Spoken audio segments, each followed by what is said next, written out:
So now we know that input-based language delays appear across socioeconomic status, SES for short. And in particular, lower SES children are often behind their higher SES peers when it comes to different aspects of language development. So for example, vocabulary items or language processing speed, right? There are these delays that seem to be input-based.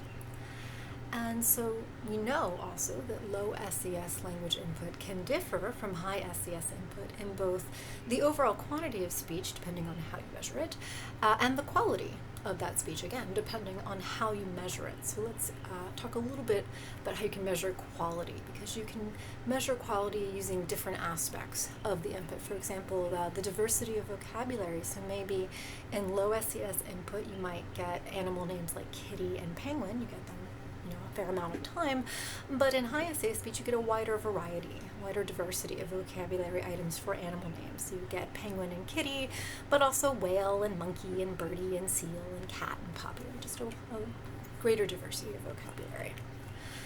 You can, for example, measure the diversity of syntactic constructions. So maybe in low SES input, you have a variety of imperatives like go play, come with me, eat dinner, come to go to bed, come here, and declaratives, simple declaratives, I love you, with subjects and objects, or maybe just subjects with adjectives. You're cute, you're sweet, right?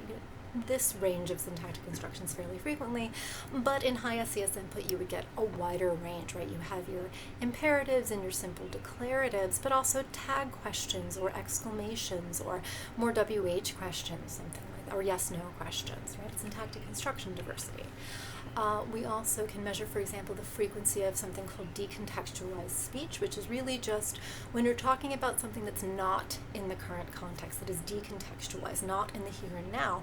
So maybe you're saying the kitty wasn't there, you're talking about the past. Or you say because we're going tomorrow, you're talking about the future. That's decontextualized speech. And maybe you just hear less of it in low SES input compared to high SES input. In fact, we know that this is true and from certain measures and samples, right? And you just talk more about the past, the future, about things that might be true, right? Decontextualized speech. So, okay, here's the question. How can we tell if any particular input differences, we can measure all kinds of input differences, how can we tell if any particular input difference is developmentally meaningful? That is, it's going to impact language development.